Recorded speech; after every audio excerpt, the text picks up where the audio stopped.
Okay, so we're gonna have some people from the City of Praise Church. Yeah. So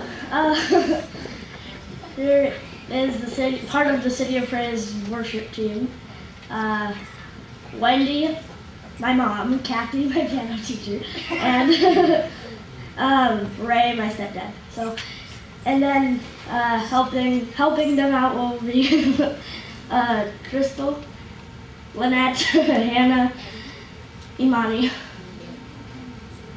Indigo, Megan, Rayanne, Gina. I said Megan. Okay, so here they are.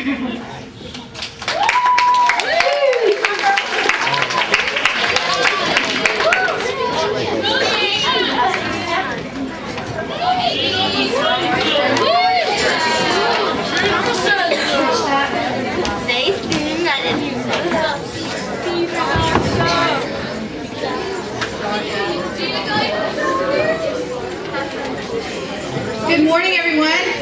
Morning. Good morning. Morning. We're very happy to be here with you guys today, and we've had a lot of fun praising in our rehearsal time, and we hope that you have as much fun praising with us today. Our first song is called I'm a Friend of God.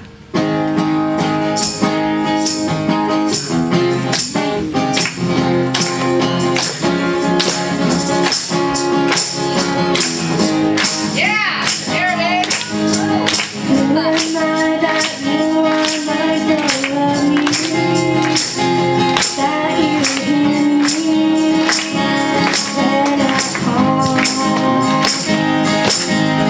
Is it true that you are thinking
wait, after the real thing. No, I'm just kidding.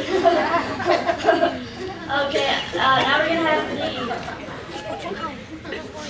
we're gonna have the pastor of the City of Praise, my grandpa, Pastor Lodi, and he's gonna talk about how we pretty much have everything and a lot of people have nothing, and that's why he's helping out with a mission in Kalimantan called City of Praise Kalimantan, I think. Yeah? Okay. And so, yeah, and he'll talk about more than that, so yeah, Pastor Lodi.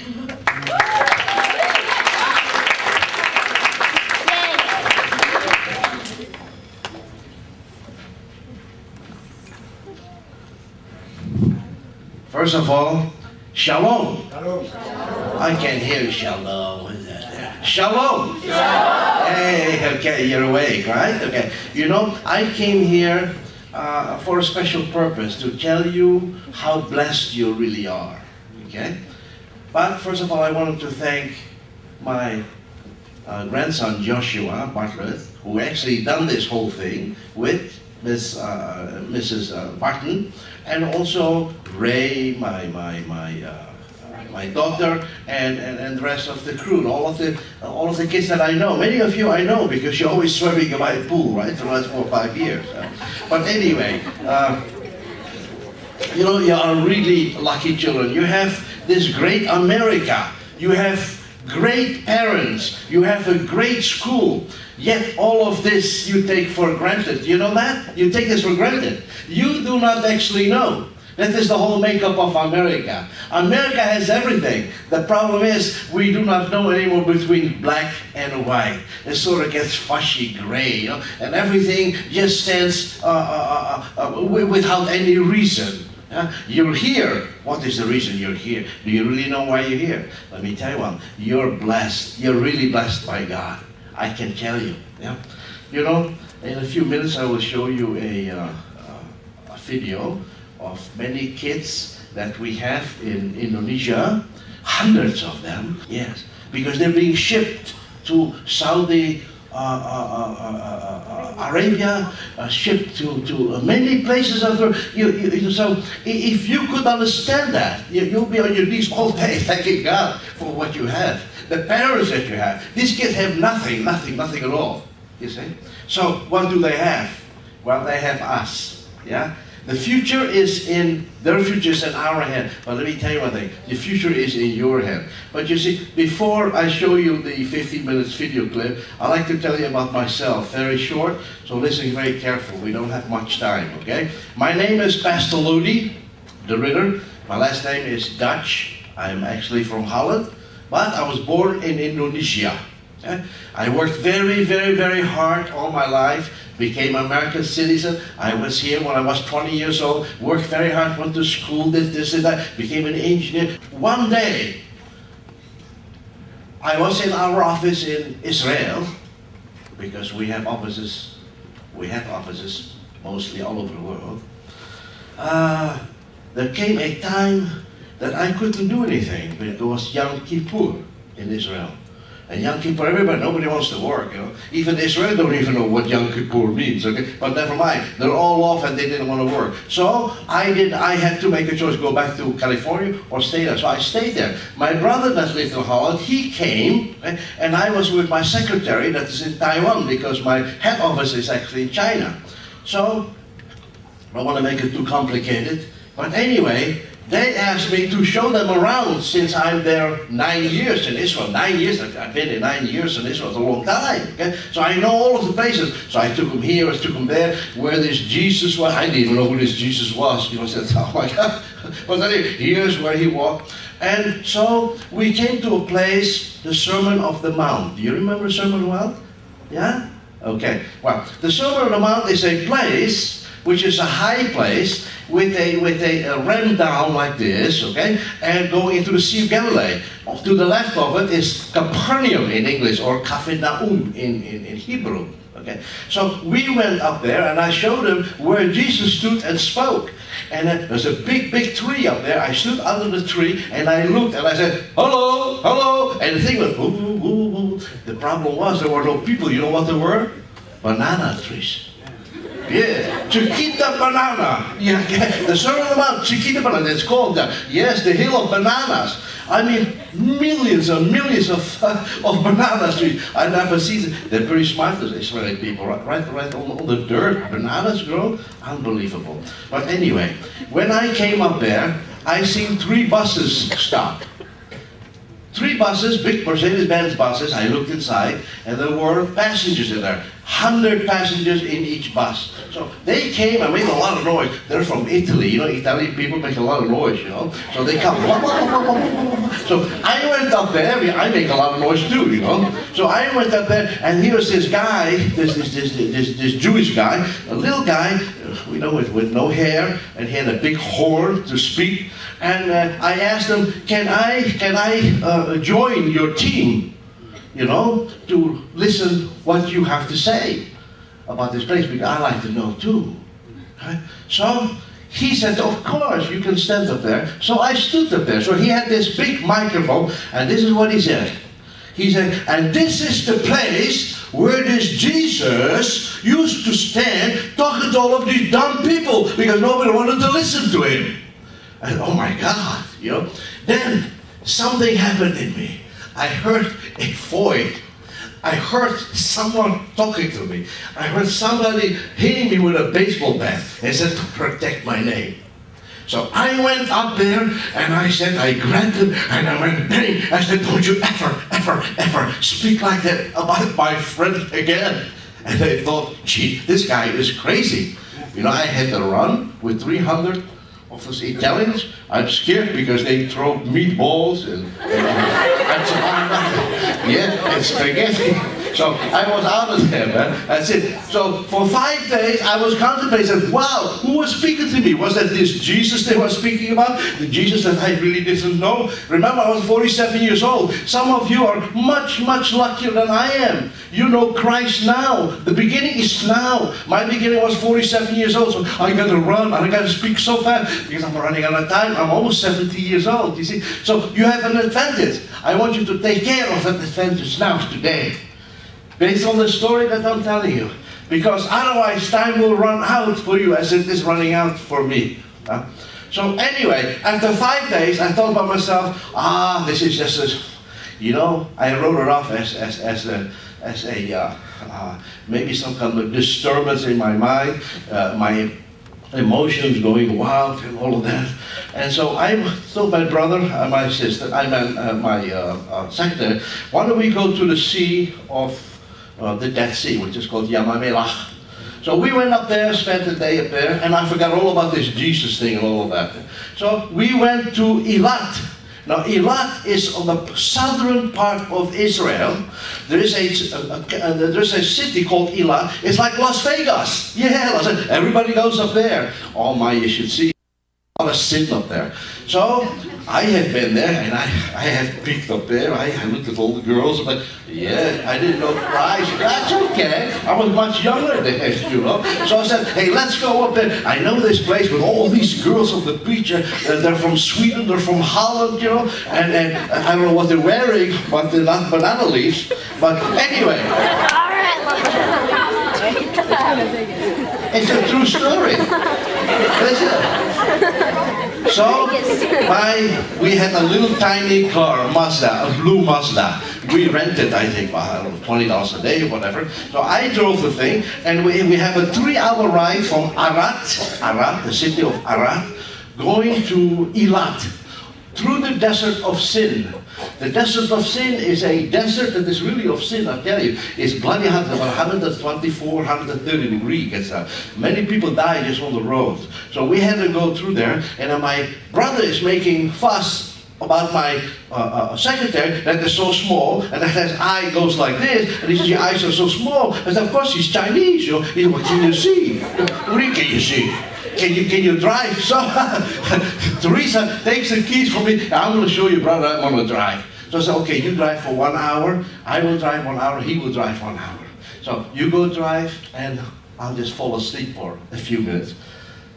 See, got into the car and drove. She's a good driver, very good driver. And she drove. After 20 minutes, I woke up with me. And bang, bang, bang, and I looked up there, and she drove 20 meters down a cliff.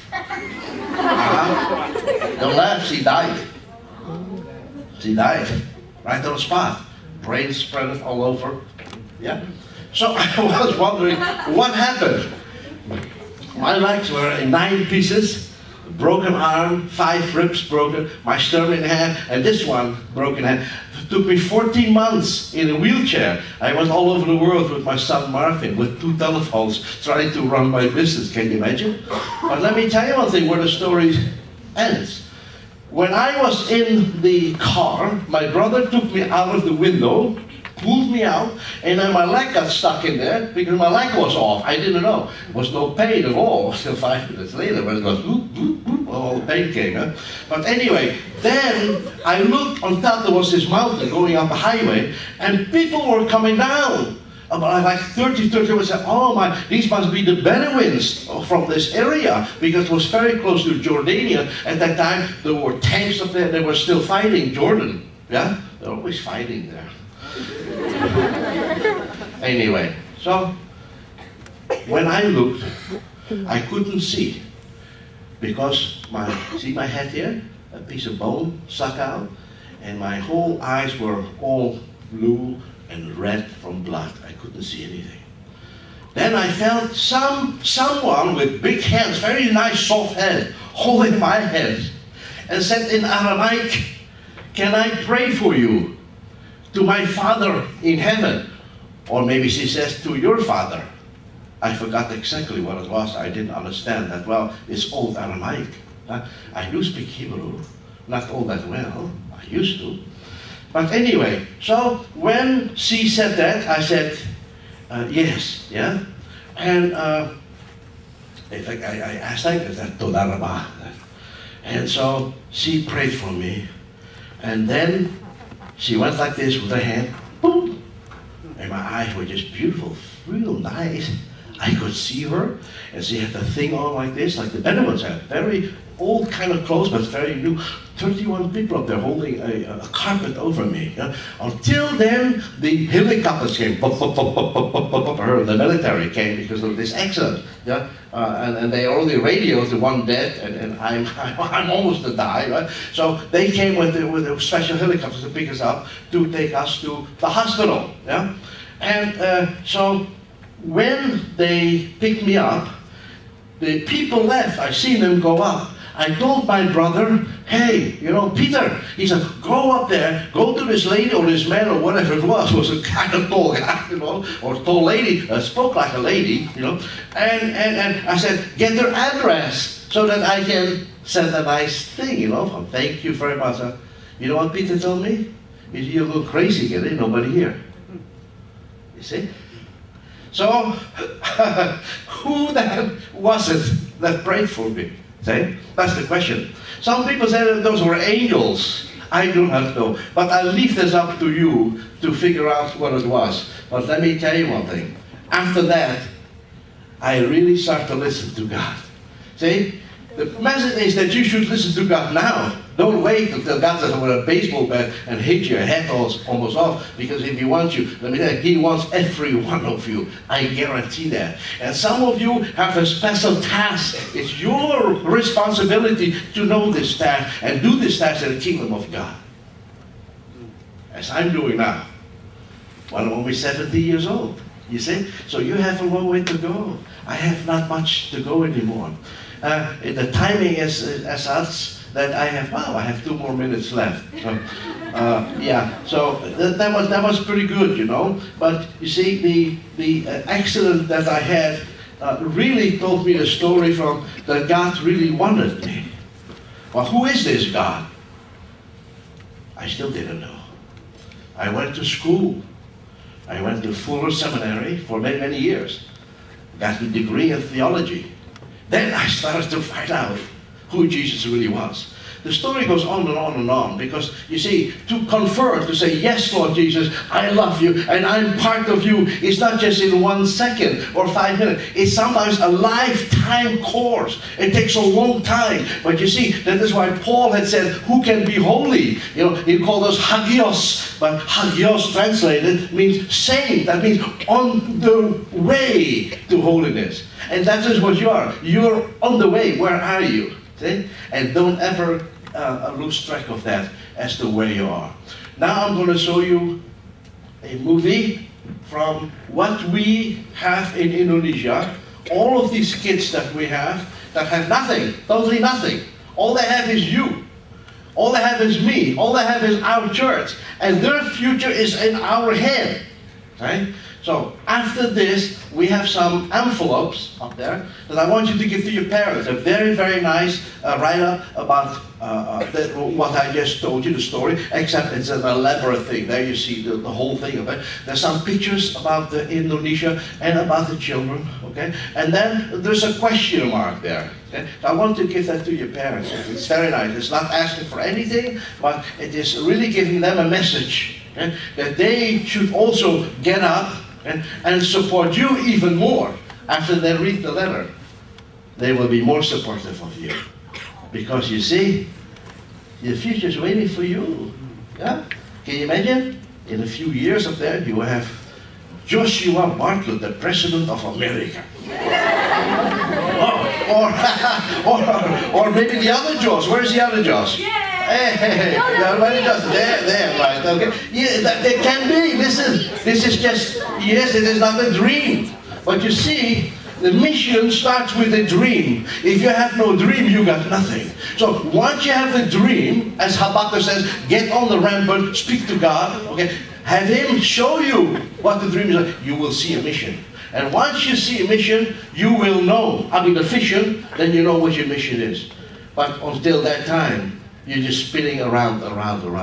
I want you to be grounded in what is your mission in life. Even though you're only 12, 13, 14 years old. Yeah? But the mission is already set. Remember Philippians 1:6, it said that he who has started something good in you will what? Will finish it. Okay? Well, but you got to be ready to finish it. A lot of people say, well, I'm waiting for God. But let me tell you one thing. God is waiting for you. Amen? Okay, that was my story. Now, let me show you the little movie that we made. It's been cut down from a 30-minute movie. The ones that we will give to your parents is the full thing. This is half of it only, because otherwise we'll run out of time. Okay, kids, God bless you.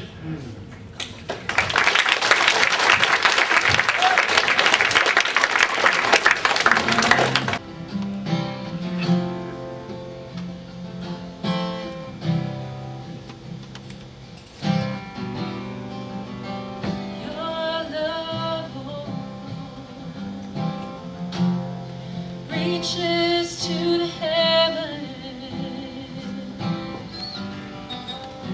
Your faithfulness stretches to the sky.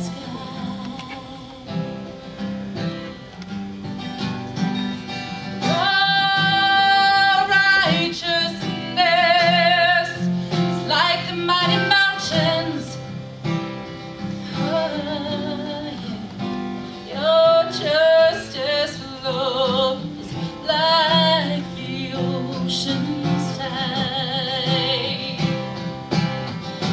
I will lift my voice to worship you, my King. I will find my strength in the shadows of your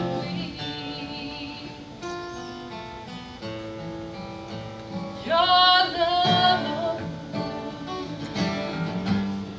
reaches to the heavens.